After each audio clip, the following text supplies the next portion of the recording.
آج ہم بات کریں گے شرابی پر اللہ کی رحمت، ایک ایسے شرابی شخص کے بارے میں کہ جس کے مرنے کے بعد کوئی بھی اس کا جنازہ پڑھنے کو بھی تیار نہیں تھا۔ دوستو، ایک شخص تھا جس کا جنازہ صبح سے اس کے آنگن میں پڑا ہوا تھا۔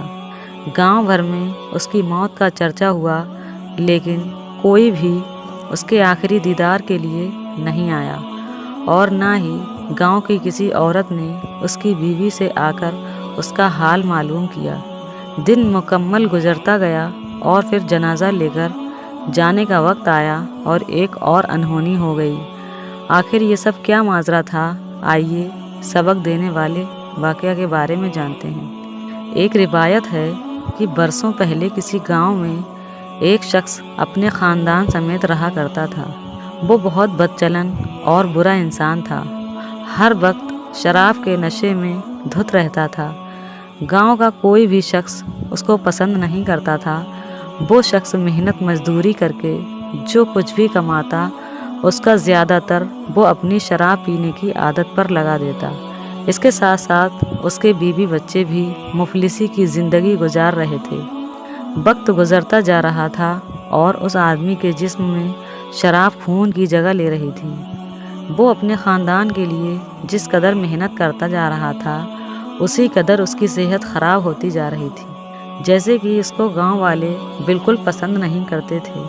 اسی وجہ سے اسے کوئی بھی اپنے یہاں مزدوری کا کام نہیں دیتا تھا۔ ہمیشہ ہی اسے کام کے لیے کسی دوسرے گاؤں کی طرف جانا پڑتا تھا۔ اس کی بیوی کچھ نہ کچھ سلائی وغیرہ کر کے اس کا ہاتھ بٹاتی تھی، لیکن اب وہ بہت زیادہ بیمار رہنے لگا اور ایک دن ایسا آیا کہ وہ بیچارہ مر گیا۔ اس کی میت اس کے آنگن میں رکھی ہوئی تھی۔ اس شخص کے بچے اور اس کی بیوی اس کے پاس بیٹھے آخری سہارے کو حسرت بھری نگاہوں سے دیکھ رہے تھے۔ کچھ بھی ہو، بچوں کے لیے ان کا باپ دنیا کا سب سے اہم شخص ہوتا ہے، لیکن اس سے بھی بڑھ کر تکلیف دینے والی بات یہ ہے کہ گاؤں میں ہر گھر کو پتہ چل چکا تھا کہ اس آدمی کی موت ہو گئی ہے، لیکن کوئی بھی اس کے گھر نہیں آیا۔ اس کی شراب پینے کی عادت کی وجہ سے گاؤں کے لوگ اس سے نفرت کرتے تھے، لہٰذا اس کی بیوی کو ہی اب آخری رسم کی ذمہ داری اٹھانی تھی۔ وہ نیک عورت اپنے معصوم بچوں کو اپنے باپ کی میت کے پاس بٹھا کر بازار گئی، اس کے لیے کفن خریدا اور ایک غسل دینے والے شخص کو بلا لائی جو اسے غسل دے سکے، اور گاؤں کے قبرستان میں جا کر اس نے قبر کھودنے والے شخص کو اس کی قبر کو تیار کرنے کے لیے بھی کہا۔ اس کے بعد وہ گھر واپس آ گئی۔ بچے غم اور پریشانی کے عالم میں ماں سے لپٹ کر رونے لگے، اور ایک بار پھر ان کا گھر رونے دھونے کی آوازوں سے بھر گیا۔ اس کے بعد میت کو غسل دیا گیا، جبکہ شام ڈھلنے کو تھی اور مغرب کا وقت قریب تھا۔ مغرب کی نماز کے بعد اس کا جنازہ لے کر جانا تھا، لیکن گاؤں کا کوئی بھی آدمی اس کا جنازہ اٹھانے کے لیے نہیں آیا۔ اس عورت نے کئی گھروں میں جا کر جنازے کے لیے منت کی، ان سے گڑ گڑائی، لیکن کسی کے دل میں انسانیت نہیں جاگی۔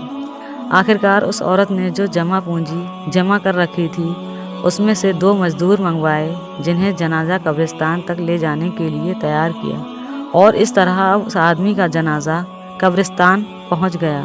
لیکن قبرستان میں اس آدمی کی میت کا منظر رلا دینے والا تھا۔